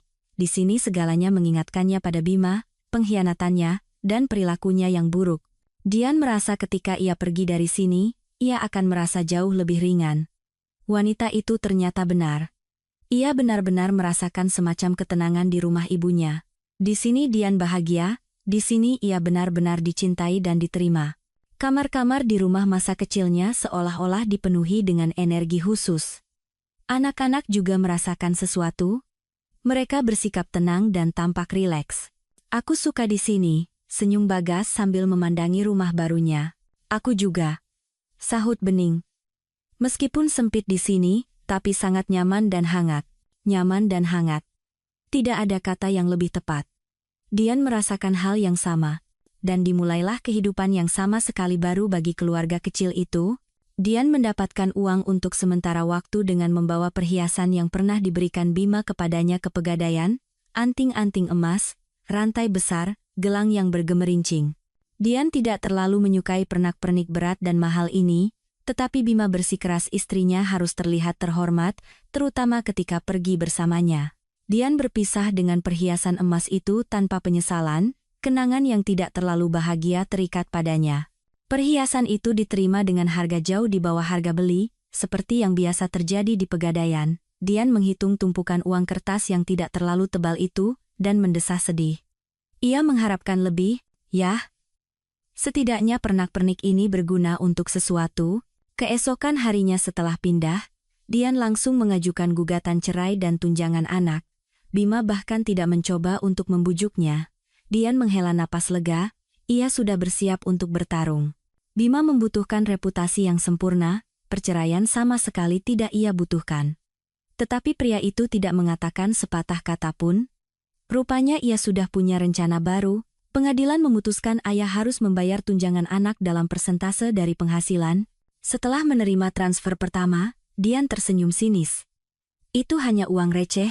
Bima memenuhi ancamannya, berjanji akan membayar tunjangan minimal, dan ia melakukannya. Dengan koneksinya, tidak sulit baginya untuk menyembunyikan pendapatan resminya. Yah, tidak bisa dikatakan bahwa Dian sangat terkejut. Ia sudah lama mencari pekerjaan, sadar bahwa sepertinya tidak mungkin lagi hanya mengurus rumah dan anak-anak. Tidak apa-apa. Si kembar sudah hampir masuk SD. Dian dengan sangat cepat, hanya dalam 2 minggu, membiasakan mereka untuk mandiri. Sekarang Bening dan Bagas bisa memanaskan makanan sendiri, mencuci piring mereka sendiri, dan membersihkan rumah. Mereka tidak lagi membutuhkan pengawasan ibu selama 24 jam. Secara paralel, Dian mempersiapkan si kembar untuk masuk TK, membawa mereka ke dokter, mengumpulkan surat-surat yang diperlukan. Kurang dari setahun lagi masuk sekolah. Tidak masalah. Bahkan beberapa bulan di TK penting bagi Dian, karena ia perlu bekerja. Tapi dengan pekerjaan, tidak ada yang berhasil. Dian sudah terlalu lama di rumah, dan sebelum cuti melahirkan, ia hanya sempat bekerja sebentar. Jadi pada usianya yang menginjak 30-an, wanita itu belum mengumpulkan pengalaman yang begitu dibutuhkan oleh pemberi kerja. Dian mengetuk pintu semua organisasi di kota yang membutuhkan penerjemah, mengirimkan CV kemana-mana, tetapi di mana-mana ia mendapat penolakan. Satu-satunya hal yang berguna dari pengetahuannya adalah menerjemahkan untuk mahasiswa, tetapi penghasilan ini terlalu kecil dan tidak stabil. Terkadang Dian mendapat banyak pesanan, terkadang sepi. Akhirnya, wanita itu menyerah. Ia menyadari bahwa sepertinya ia tidak akan bisa lagi bekerja sesuai dengan jurusannya, dan Dian mulai melihat berbagai macam iklan. Urusannya langsung berjalan lebih baik. Tempat kerja pertama Dian dalam kehidupan barunya berada di pinggiran kota. Itu adalah pasar induk besar tempat wanita itu mencoba peruntungan sebagai penjual sayur.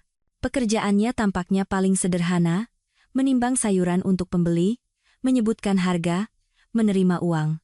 Tetapi ada juga jebakannya.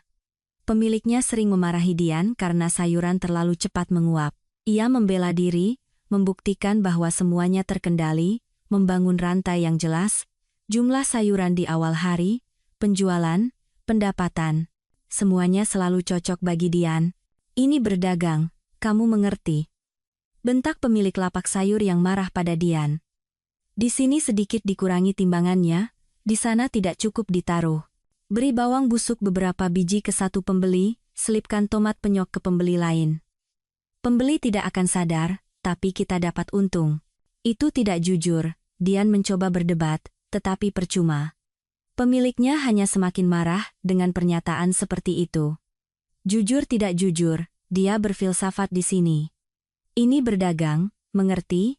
Kamu mau membuatku bangkrut? Kalau kamu sebodoh itu, kenapa kamu terjun ke dunia perdagangan? Singkatnya, Dian terpaksa berhenti. Dan sekali lagi ia menganggur. Uang sangat kurang. Untungnya, anak-anak sekarang dengan tenang pergi ke TK. Tidak ada lagi flu dan radang amandel yang tak berkesudahan. Kedua anak kembar itu menyukai TK baru mereka. Ngomong-ngomong, mereka masuk ke lembaga prasekolah yang sama dengan ibu mereka dulu. Dian kembali mencari pekerjaan. Ia tidak mau lagi menjadi penjual. Wanita itu sadar itu bukan bidangnya. Ia tidak punya kelihayan atau kelicikan yang begitu dibutuhkan oleh pemilik semua kios itu. Sebaliknya, Dian diterima sebagai petugas kebersihan di pengelola apartemen. Sekarang setiap pagi dan sore ia harus membersihkan beberapa lobi gedung. Itu adalah pekerjaan yang sangat berat dan melelahkan secara fisik. Baru sekarang Dian menyadari betapa beberapa orang tidak terbiasa menjaga kebersihan di sekitar mereka, apa saja yang ia temukan di tangga. Tetapi apa yang bisa dilakukan oleh wanita malang itu? Tunjangan yang dibayarkan Bima, untuk anak-anak tidak cukup untuk hidup, tentu saja ada pilihan untuk kembali ke suaminya, tetapi Dian tidak mempertimbangkannya, dan bukan karena ia takut akan ejekan suaminya. Tidak. Hanya saja sekarang, tanpa Bima, Dian merasa bebas. Meskipun ia lelah, meskipun ia dan anak-anaknya harus berhemat, tetapi Dian sekarang tidak bertanggung jawab kepada siapapun, dan tidak berusaha sekuat tenaga untuk menyenangkan seorang pria dewasa yang cerewet. Ia tidak dihina, tidak direndahkan, tidak dibuat merasa tidak berharga dan tidak mampu melakukan apapun. Dian adalah majikan bagi dirinya sendiri. Anak-anak juga mendapat manfaat dari perubahan lingkungan. Mereka menjadi lebih dewasa, serius, dan mandiri. Sekarang si kembar berusaha merawat ibu mereka. Kadang membuatkannya teh, kadang menyeduh sereal dengan susu, kadang merapikan bantalnya. Itu sangat menyentuh. Bagas dan Bening melihat betapa beratnya ibu mereka kasihan padanya, mencoba mendukungnya. Hanya kepedulian pada anak-anak yang memberi Dian kekuatan untuk terus maju. Air dingin, lobi kotor, punggung yang sakit di akhir hari. Wanita itu harus berjuang keras, tetapi ia tidak melihat jalan keluar lain. Dian terus mencari pekerjaan sesuai dengan jurusannya, tetapi tidak ada yang menanggapi CV-nya. Terlalu sedikit pengalaman, jeda yang terlalu besar dalam riwayat kerja. Kemudian di pengelola apartemen berganti pimpinan. Sapu baru menyapu dengan caranya sendiri. Dan kepala baru itu memecat semua petugas kebersihan. Ia memutuskan lebih murah dan lebih berkualitas menggunakan jasa perusahaan kebersihan dari luar. Dan Dian kembali kehilangan pekerjaan. Wanita itu putus asa. Tanggal 1 September semakin dekat, si kembar harus dipersiapkan untuk sekolah. Bima sepertinya benar-benar melupakan dia dan anak-anaknya. Ia mentransfer uang receh sebagai tunjangan dan menganggap semuanya baik-baik saja, dan meminta bantuannya setelah semua yang ia katakan saat itu, Dian tidak bisa. Meskipun ia sadar bahwa Bima adalah ayah si kembar sama seperti ia adalah ibu mereka, dan ia memiliki kewajiban dalam mendidik anak-anak, yang belakangan ini ia hindari dengan mahir, bantuan datang dari tempat yang tidak disangka Dian. Siti, teman masa kecilnya itu, mengetahui keadaan Dian yang sulit, ia menawarkan pencalonannya kepada seorang kenalannya. Kenalannya itu memiliki toko kelontong di lingkungan sekitar, menjual segala macam barang dari A sampai Z, bahan kimia rumah tangga, produk makanan, semuanya sedikit-sedikit. Dian takut untuk kembali ke dunia perdagangan, mengingat pengalaman masa lalunya. Tetapi tidak ada waktu untuk berpikir. Ternyata semuanya jauh lebih sederhana daripada di pasar sayur. Tidak perlu menipu timbangan atau hitungan siapapun. Bagi Dian, setelah bekerja sebagai petugas kebersihan, pekerjaan sebagai penjaga toko terasa seperti surga, dan gajinya ternyata lumayan. Dian kembali bersemangat, sekarang ia bisa mempersiapkan putra dan putrinya untuk sekolah. Ya, Dian harus berjuang keras, bekerja, berhemat dalam segala hal, mengurus anak-anak. Dian menahan diri dari banyak hal. Namun, ia tidak pernah sekalipun menyesal telah meninggalkan suaminya. Satu-satunya hal yang terkadang ia sesali adalah kariernya yang hancur, padahal semuanya berawal begitu baik untuk Dian. Ia bekerja di sebuah perusahaan pariwisata besar, menerima gaji yang baik, dihargai, dan siap untuk dipromosikan. Tetapi ia harus melepaskan pekerjaan demi anak-anak dan suaminya. Dan inilah hasilnya. Apakah pantas belajar 5 tahun di universitas untuk bekerja di toko kelontong kecil di lingkungan sekitar? Orang tanpa pendidikan pun bisa melakukannya. Suatu malam, seorang pria tua yang tinggi masuk ke toko. Lonceng pintu berbunyi. Dian, yang saat itu sedang melamun tentang sesuatu yang penting, tanpa sadar terkejut dan mengalihkan pandangannya ke pengunjung itu. Wajah yang familiar, tatapan itu, cara berjalan itu. Dian membeku. Ia tiba-tiba mengenali dosen universitasnya, Profesor Santoso. Dialah yang dulu meramalkan masa depan cerah bagi mahasiswi berbakat itu. Semoga saja Pak Santoso tidak mengenalinya. Entah kenapa Dian merasa malu bertemu dengan orang ini. Tidak ada yang memalukan dalam profesi penjaga toko, Dian tahu itu, hanya saja Pak Santoso. Ia begitu percaya padanya, begitu senang dengan keberhasilannya. Profesor itu telah memberikan banyak nasihat penting dan bijak kepada salah satu mahasiswi paling menjanjikannya. Ia telah menanamkan sebagian jiwanya padanya, dengan harapan suatu hari nanti muridnya akan melampaui gurunya. Pak Santoso membantunya mendapatkan pekerjaan pertamanya. Dan Dian telah menyia-nyiakan kemampuan dan bakatnya dengan begitu ceroboh. Pak Santoso dengan saksama mengamati rak-rak. Ia jelas sedang mencari sesuatu. Seharusnya Dian bertanya apa yang bisa ia bantu, tetapi wanita itu, bersembunyi di balik bayangan kulkas, tetap diam. Sepertinya ia tidak akan mengenalinya sekarang. Dian menjadi lebih gemuk, lebih tua. Ia terlihat sama sekali berbeda dari 10 tahun yang lalu. Dulu Dian masih seorang gadis kecil naif, bermata besar, penuh rasa ingin tahu, dan apa yang telah dilakukan kehidupan padanya sekarang. Akhirnya, Pak Santoso menemukan apa yang ia butuhkan. Ia mengambil sebotol minyak zaitun dari rak, dan berjalan ke kasir. Dian meringkuk menjadi bola yang rapat, jantungnya berdebar begitu kencang seolah-olah suaranya terdengar sampai ke jalan. Profesor itu mendekati kasir dan menyodorkan barang belanjaannya. "Selamat siang," sapanya dengan sopan, bahkan tersenyum. Oh, Pak Santoso tidak mengenalinya, belum.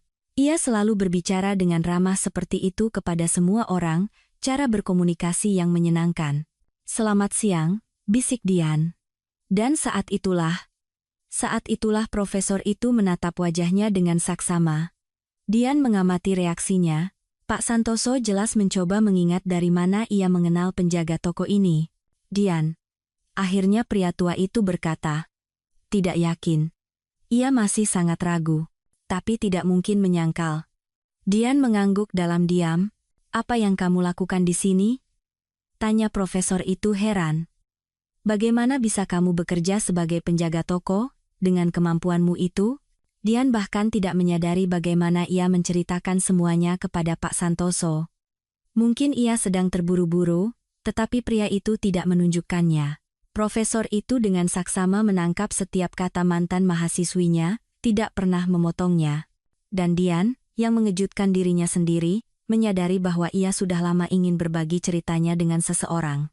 Wanita itu bercerita tentang hubungannya yang rumit dengan suaminya, tentang pengkhianatannya, tentang perceraian, tentang bertahan hidup dengan 2 anak kecil. Dan secara ajaib, hatinya terasa lebih ringan. Dian merasakan dukungan dan simpati tanpa kata dari Pak Santoso. Itu memberinya semangat, memberinya kekuatan. Yah, hidup memang tidak memanjakanmu, ya, simpul Pak Santoso ketika Dian selesai berbicara, tapi seharusnya tidak seperti ini. Orang sepertimu harus bekerja sesuai dengan profesimu. Sesuai profesi, mereka tidak mau menerima lagi. Dian mengangkat tangan. Pengalaman sedikit, jeda kerja besar.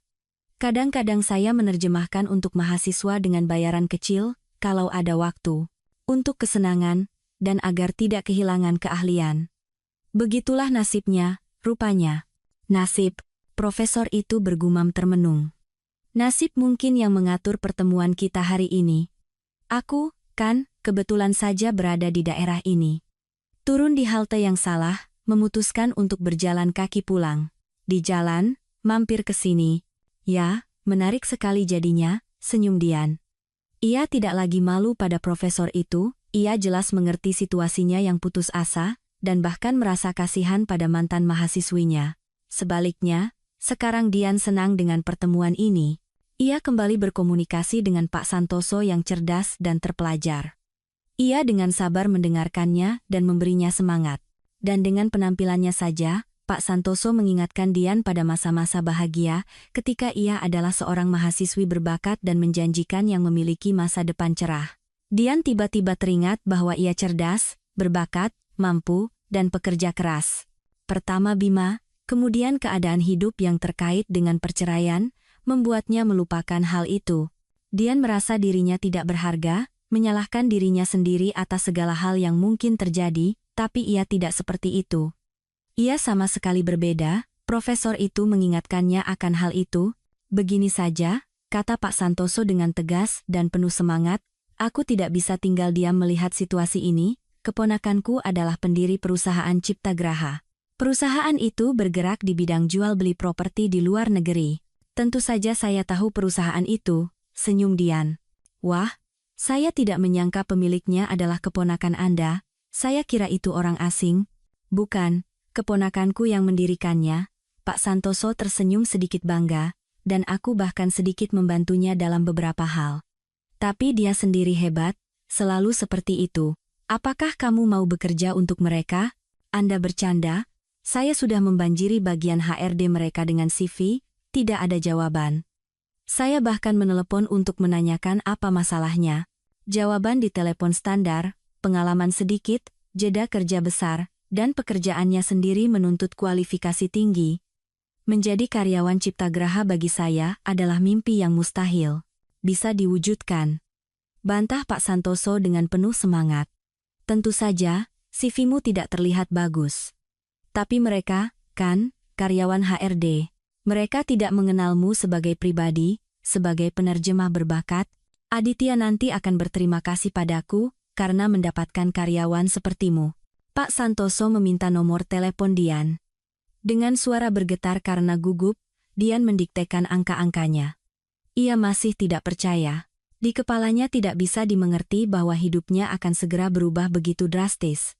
Hanya saja Dian tidak bisa membayangkan bahwa semuanya akan menjadi lebih luar biasa dan menakjubkan daripada yang bisa dibayangkan.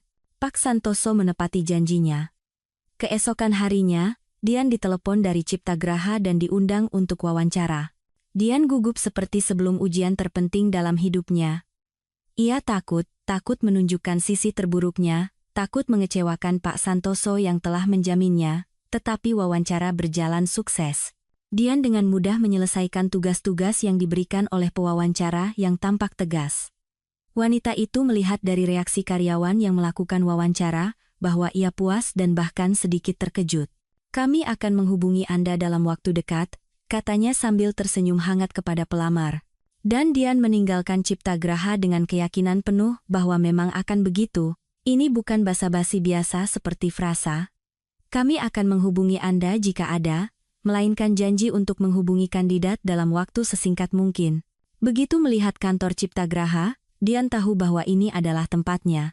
Ia menyukai segalanya di sini. Suasana, atmosfer kerja, bahkan calon rekan kerja yang terlihat bersemangat dan terinspirasi.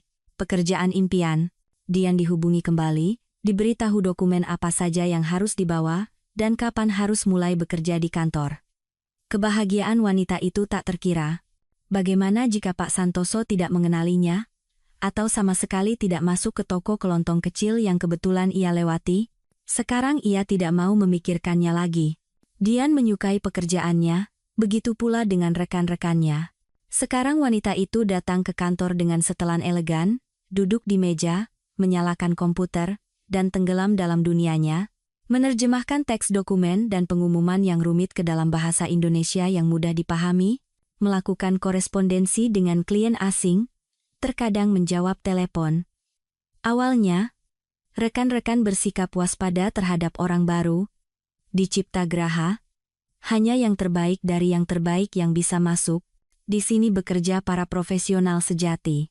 Dan tiba-tiba, seorang wanita tanpa pengalaman, dari jalanan, seperti yang diakui salah satu karyawan lama, orang-orang khawatir bahwa mereka kembali disodori orang titipan yang pekerjaannya harus dikerjakan oleh semua orang. Hal seperti itu sudah pernah terjadi beberapa kali, tetapi Dian dengan cepat menunjukkan bahwa ia datang ke sini untuk bekerja. Wanita itu bahkan sempat membantu orang-orang di sekitarnya, yang membuatnya mendapatkan persetujuan dan penerimaan dari semua orang. Gaji pertamanya membuat Dian sedikit terkejut. Tentu saja ia tahu bahwa karyawan Ciptagraha menerima gaji yang baik, tetapi ia bahkan tidak mengharapkan gaji sebesar itu. Saking senangnya, kepalanya bahkan pusing.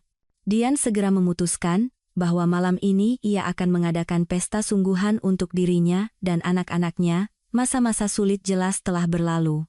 Kemudian ada acara akhir tahun perusahaan di mana Dian akhirnya pertama kali melihat bosnya, Aditya, keponakan Pak Santoso yang dibesarkan oleh profesor tua itu seperti putranya sendiri. Dian saat itu baru bekerja di Ciptagraha selama beberapa bulan. Selama itu, Aditya berada dalam perjalanan dinas yang panjang, dan menjelang tahun baru, ia kembali. Secara fisik, ia sama sekali tidak mirip dengan Pak Santoso. Profesor itu tinggi dan kurus, berambut terang dan bermata biru. Aditya tidak tinggi tetapi berdada bidang, bermata hitam, dan berkulit sawo matang. Ia tampak seperti orang Italia sama murah senyum, energik, dan mudah bergaul. Dian terus berpikir bagaimana cara mendekati Aditya untuk berterima kasih atas pekerjaannya. Ia sendiri yang melihat karyawan baru itu, dan mendekat untuk berkenalan, dan mereka mengobrol sepanjang malam. Ternyata mereka memiliki pandangan yang sama tentang banyak hal, menyukai film yang sama, mendengarkan musik yang sama, bahkan memimpikan hal yang serupa. Itu luar biasa. Dian baru pertama kali berbicara dengan Aditya, tetapi ia merasa seolah-olah sudah mengenalnya seumur hidup, dan pria itu merasakan hal yang sama. Ia sendiri yang mengatakannya. Kepala Dian bahkan pusing karena semua yang terjadi. Entah kenapa ia langsung percaya sepenuhnya pada Aditya. Wanita itu sudah lama tidak merasa cantik, diinginkan, menarik, dan tiba-tiba, pria ini begitu dapat diandalkan, begitu kuat, begitu berpengaruh menatapnya seolah-olah kebahagiaannya bergantung padanya. Dian tidak berpikir bahwa dari simpati mereka yang tiba-tiba muncul akan menjadi sesuatu yang serius. Lagi pula, untuk apa pria seperti itu mau dengan seorang janda dengan 2 anak? Ia bisa menemukan gadis cantik yang benar-benar bebas, lebih muda, lebih cantik, tanpa masa lalu. Pasti ada ratusan yang seperti itu di sekelilingnya. Tetapi Aditya, sejak pertemuan mereka, ia jelas tidak memperhatikan orang lain. Mereka mulai berkencan. Inisiator hubungan ini tentu saja Aditya. Dian bahagia. Ia menyukai kepercayaan diri dan kegigihan Aditya. Pria itu dengan cepat menemukan bahasa yang sama dengan si kembar. Setiap kali mereka dengan tulus senang bertemu dengan Aditya, dan ia berusaha untuk lebih sering mengejutkan mereka, kadang mengajak ke taman hiburan, kadang ke taman rekreasi yang menakjubkan. Berbeda dengan Bima, ia selalu tulus tertarik pada pendapat pasangannya. Dian merasa benar-benar bahagia. Pak Santoso senang dengan hubungan mereka, mengatakan bahwa sekarang ia benar-benar tenang tentang keponakannya. Dan bagi Bening dan Bagas, profesor tua itu menjadi seorang kakek baik hati, perhatian, dan bijaksana. Baru-baru ini Aditya melamar Dian. Tidak bisa dikatakan bahwa ini menjadi kejutan total bagi wanita itu. Peristiwa inilah yang hari ini dirayakan oleh Dian dan Aditya di restoran. Bening dan Bagas mereka antar ke rumah Pak Santoso di jalan. Ia selalu senang memiliki kesempatan untuk berinteraksi dengan anak-anak, dan di restoran, ada Bima.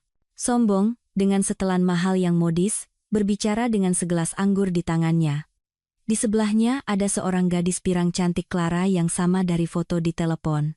Mungkin mereka sekarang tinggal bersama di apartemen mereka dulu, tetapi gadis itu sama sekali tidak terlihat bahagia. Tatapan sayu, gerakan ragu-ragu sambil melirik pasangannya. Wah, di foto Clara terlihat begitu berani, begitu percaya diri. Apakah Bima berhasil menekan burung ceria ini juga? Betapa berbahayanya orang ini. Dian tidak melepaskan pandangannya dari mantan suaminya, dan akhirnya ia merasakan tatapan itu. Bima berbalik ke arahnya.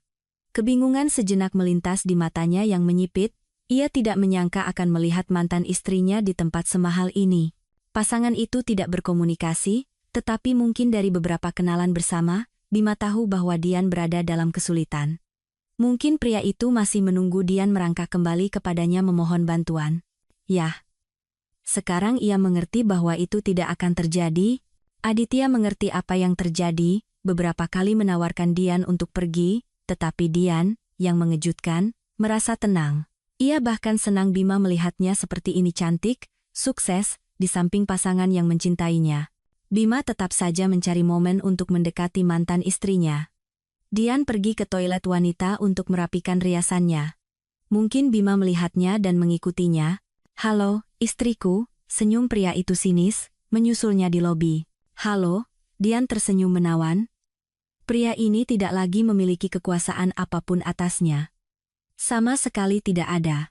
Wah, kulihat kamu sudah hidup enak ya, lanjut Bima dengan suara manis yang dibuat-buat.